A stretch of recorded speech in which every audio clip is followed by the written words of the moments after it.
All right, guys. we are joined now by Roger Klein of Roger Klein the Peacemakers, local guy right here. Hola. Welcome, man. Thanks How you for doing? having me. I'm doing really well. This is a good company and a great place too, right? Can you ask for a better Monday setting? No, this is good. This is great. Really good. Now, if you guys don't know, Roger Klein previously played with the Refreshments. Kind of a big deal over here.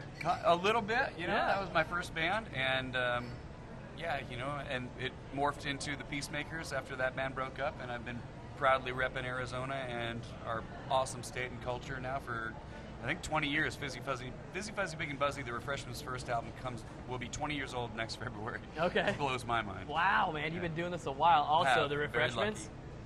lucky. You wrote the song Yahoos and Triangles, and that probably doesn't mean a lot to you guys, but it's the King of the Hill theme song. That's the one. Yeah. Nice, man. Thank you. Yeah, it's the like everybody knows the song and nobody knows like who wrote it. Yeah, And right. Our little credit flashes for about a quarter second at the end of it. Yeah, but the residual checks keep coming, right? Yeah, It right. pays the utility bills, you know. Yeah. It's cool. Imagine. Did that kind of change your career right there? No, not really. No? It's like an invisible moment, yeah, but Really? we're just really proud of it. You know? It just changed your Sunday nights when you're flipping through the channels. Yeah, You're like, yeah, I wrote that. And then when it's in syndication, you know, it's cool. How big of a Cardinal fan would you describe yourself as? I follow my son. My oldest son just now started going to ASU, and he's a nut about it. So I'm just trying to keep up with him. Yeah. And I'm a fan of all things community building. Right, in don't you Arizona. agree? I mean, when the professional sports teams are good, it just changes everything in a community. It does. And it People starts with come the NFL together team. and they get proud and they root for the team and they root for each other, and it creates a cascade that's always positive. You know, there's more civic pride. I Yes. think people are nicer to each other, and you automatically have more in common Yeah. with people Right. that you don't know. Everybody's rooting for the same You're thing. in the same You know, people tribe. that You know, don't it's this unifying understand how thing. important professional sports Absolutely. It's very, very. It's a primal thing. We all get behind that team, and then we're all unified that way. You know, and then there's the other teams we're against, but it's a friendly competition. Have you been out to University of Phoenix Stadium yet? Yeah, I have. What'd you think of the atmosphere? It's huge and beautiful. It's great.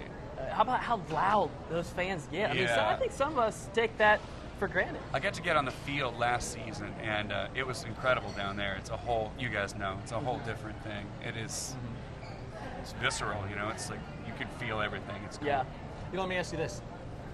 When you got into music, were you thinking pop culture along the way? I mean, to have a song that's the theme song for a long-running TV show, and then to have the Diamondback Yeah, song, the and things victory or song. were you just a serious musician that just wanted to make a little dough, you know, playing tunes? It was weird. I was an Arizona State student for way too long, right? And so I started getting into music. I wasn't really into music that much until high school, and I got into music for the same reason a lot of people get into music. So, like, I was really shy, and I wanted to meet girls. And Pick up a I guitar. meet so many people who have that same story. Nonetheless, I went to Arizona State, and I got my degree. Actually, I got a minor in anthropology and a major in psychology, and I was on my way to a master's program in California.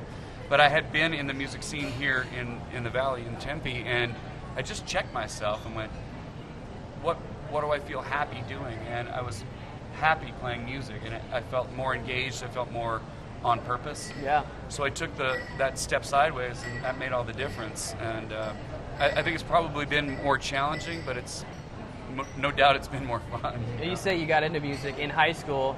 Name some bands that really inspired you. Oh, wow. In the Valley, I remember it was religion to go watch the Gin Blossoms at Long Walks Oh, on nice. Tuesday night. And then I was absolutely inspired and blown away by the depth of the lyrical content and the musical genius of Dead Hot Workshop.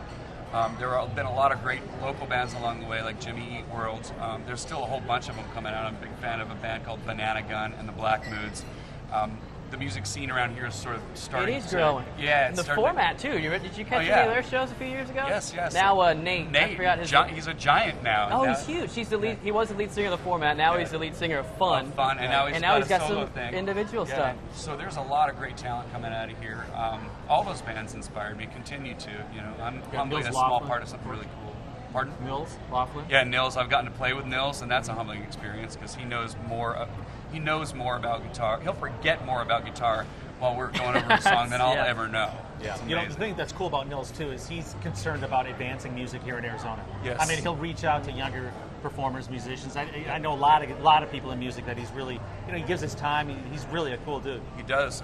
He's given his time several times to Alice Cooper with Alice Cooper's Oh, Christmas wow. Pudding, which he's not doing this year, but he's having a private event that will benefit also Solid Rock Foundation. So a lot of these musicians do community work. We're kind of a team too. Sure, yeah. Now, also, besides the King of the Hill theme, you also wrote the D-Back Swing, which is I their did. victory song. I did. That was I was lucky to land that one. I wasn't sure what happened. I don't know how much time you got, but I got called by my friend who was on the D-backs. He said, we need a team theme, like the Cubs have one. I happened to be in Chicago, and he said, go listen to the Go Cubs Go theme, and I listened to it. I was on the bus and via the internet, and I was like, I can kick that song out of the park. Anyway, so I scratched up a demo pretty quick. My kids were in Little League, and I scratched up a demo by talking to coaches and players and stuff, and tried to get all the vernacular in there. We did a quick demo and set it off, and I didn't hear anything for about a week. And artists hate, the worst thing you can do to an artist is not respond, right? Yeah. You know, like silence is murderous. I'd rather have booze, you know. Sure. Anyway, so I called him up and said, what's up, man? Did you get the demo? What'd you think? And he said, well, it's great. We're already playing it. Oh, wow. It's a demo, man. But that's what stuck. And it's in its raw, honest form, and they've been using it now for 7 years, I think. Sometimes the first try's the best. I guess you give up the rights to the music. I was like, when I you guess we're email in. it right? Yeah, I guess we're in. So It was did you really catch fun. any of the Cardinals Saints game? No, I didn't last night, woefully, but I did get to talk a lot about it. Like I was engaged. Were you? I was with friends who were definitely talking about it via their phone and stuff. I heard it was a great defensive game. Yeah. What'd your son have to say about it? We didn't talk about. I did see him last night, and I rarely do. He's a college student at ASU, and I only see him now. It's the old cliche when he needs money or food, and he came over yesterday for both. And we didn't talk about it. He was too engaged in his. He's in some arcane biomed discipline I've never heard of. Yeah. It's kicking his butt. Well, thanks so much for joining us, It's man. been a I really pleasure. appreciate it. Thanks for repping the team. And go Sun Devils, right? Yeah, go Devils. Hopefully they can rocked turn it. this around. Cheers, gents. I understand we have a caller on the line, and we want to talk about Andre Ellington's injury. Go ahead, buddy. Hi, this is Allison. I just was Oh, wondering ma'am, what- sorry. I was wondering what you think the impact on the team is going to be with Andre being out. Do you think Chris and David Johnson are going to be able to step up? I think it'll be minimal because number one, it's not a serious injury, so he's going to be out a couple weeks. Number two, they're deep now at running back, and number three, that's just the way things are in the NFL. You have no time to worry about things like that. No one expected Andre Ellington to carry this offense. He was going to be a nice short yardage option around the goal line, and with his speed and his receiving ability, you hope for some big plays.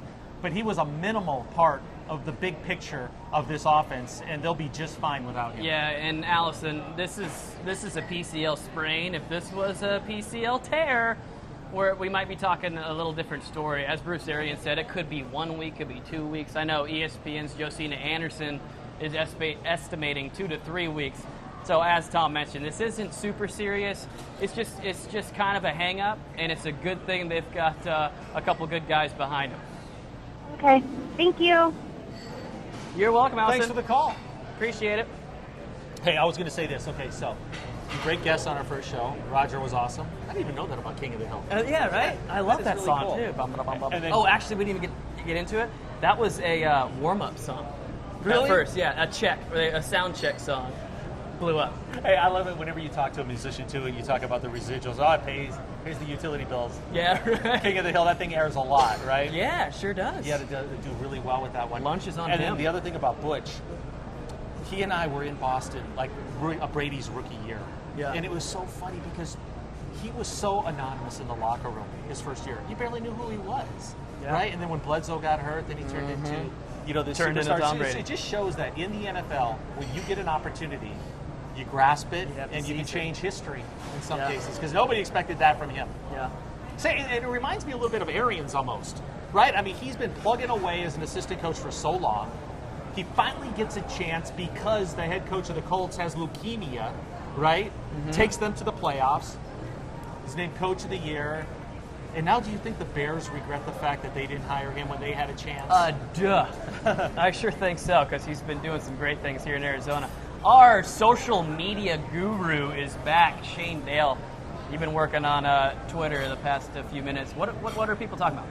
Well, first of all, from the Cardinals, from Bruce Arians' press conference, not a big surprise. If Andre Ellington's out, Chris Johnson will be the featured back. David Johnson expected to get the expanded role, quote, in due time, according to Bruce Arians. Okay. So Chris Johnson goes from sitting on the couch last month or wherever, I'm sure he was working out somewhere. But from being a free agent to being a lead back for a team that's, could potentially make a long playoff run. Yeah. Remember Bruce Arians' first press conference? Craig Fooey, by the way, he's out with hip surgery right now. He should be back in about a month and a half. We wish him well in his recovery. So far, he's doing very well. But we love him, miss him. Get well, buddy. But we passed Chris Johnson in the hall on the way to Bruce Arians' press conference, and man, he still looks like he's just physically looks like he's at the top of his game. A solid running back at the very least. Yeah, that's right. Backup running back. Get well soon, Craig. We're all rooting for you. Know you're doing well, so that's good news.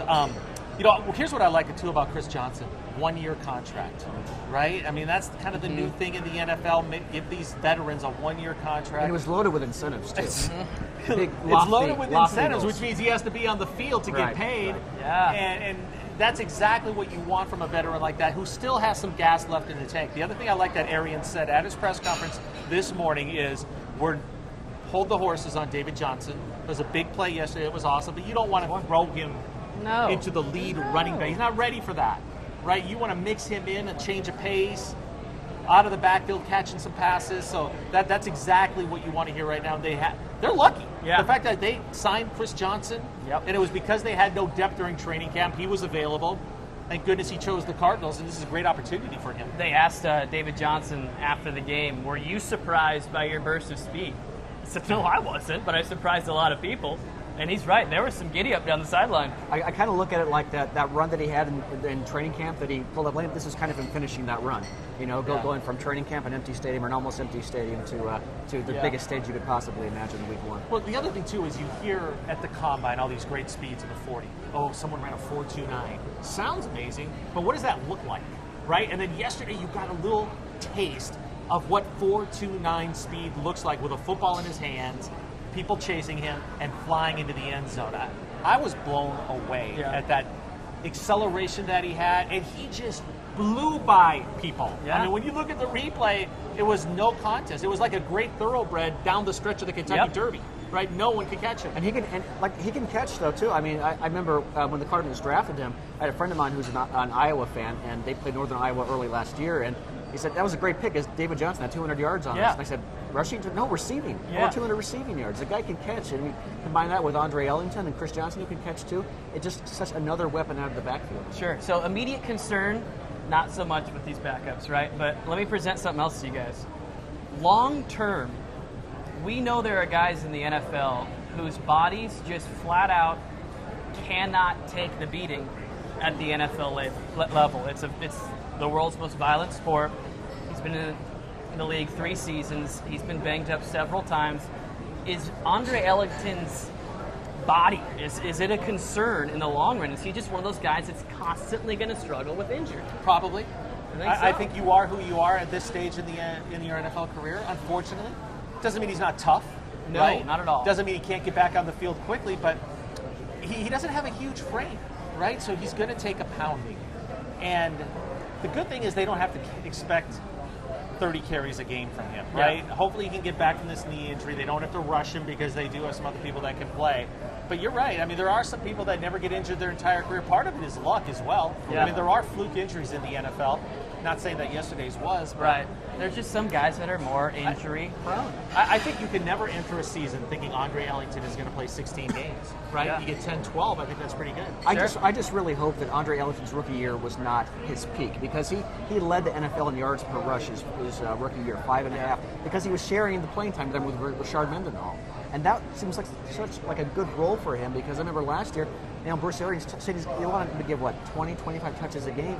He's just not built for that. And now fortunately, though, we have guys in place, David Johnson and Chris Johnson, who can lighten that load when he does play. And that's why the Cardinals coaching staff bolstered that running back position.